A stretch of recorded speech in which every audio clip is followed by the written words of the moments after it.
2019-жылдын 18 май күнү Өзгөндөгү блогердин иши боюнча блогердин жактоочусу Өзгөн райондук ички иштер бөлүмүнүн тергөө кызматына ишенбейчилик көрсөтүп, арыз менен Ош облустук иштер башкармалыгына кайрылган болчу.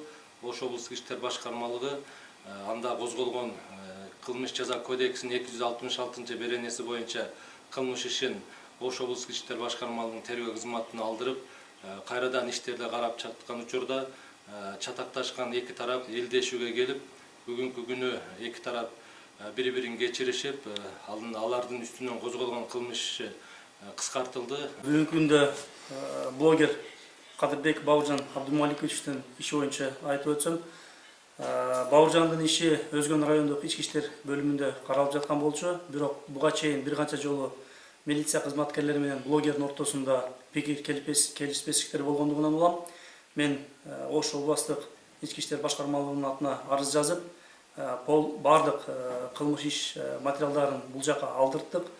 Анын негизинде бүгүнкү күндө териштирип, такталып, экинчи тарап менен келишкендигинен улам бүгүнкү күндө кылмыш иши кыскартылды. Ошондой эле айтып кетүүчү жагдай, бүгүнкү күндө мына өзүңүздөр көргөндөй блогер Бауыржан жанымда отурат. Бүгүнкү күндө башкаруу чарасы дагы өзгөртүлдү. Мындан улам үчүнчү бир күчтөрдүн сөзүнө кирип, улуттар аралык маселени көтөрбөгө чакырып кетем. Азыр өзүңүздөр дагы көрөсүздөр, бул боюнча эки тараптын кол алышып, бири-бирин кечиришип, улуу Орус айында элдешишти.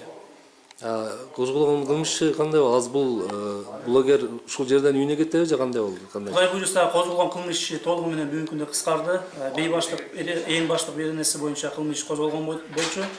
Экинчи бөлүм экинчи пунктунен ага менен арыз жазып биринчи пунктуна алып өттүк. Биринчи бөлүмүнө элдешкендиктен улам анча оор эмес кылмыштын болуп эсептелгендиктен улам кыскартылды. Азыр Кудай буйруса ата-энеси да келген, ата-энеси эртең менен көрүп чыккан, кирип жазгы аткаруу мекемесине кирип, азыр биз менен чогуу, ата-энеси менен чогуу Кудай буйруса Өзгөн районунда үйүнө кетет.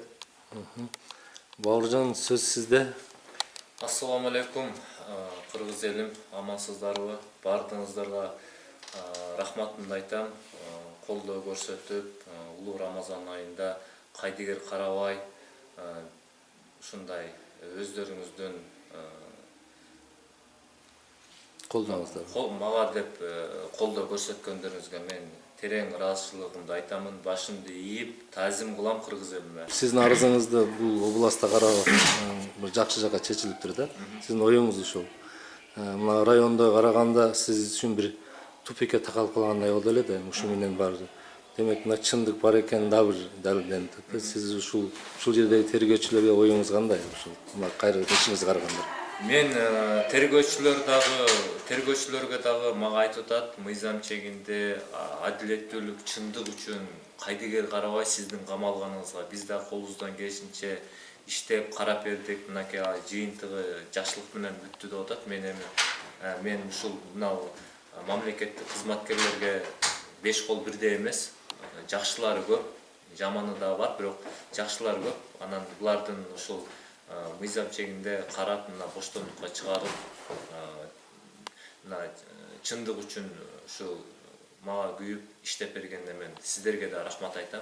Мына ушу сиздердин окуяңыздарды бир пайдаланып, улуттук маселеге айландырган бир жарандарга кайрылып кетсеңиз.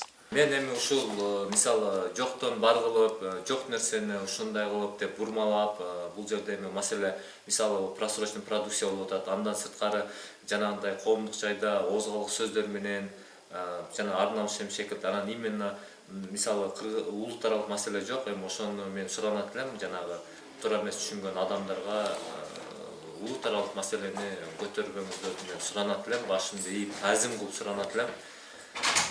Коомдук жайда кимдер гана болбосун, баарына мыйзам бирдей болушун жана элибизге эч кандай зыян бере турган иш аракеттер болбошун талап кылам мен.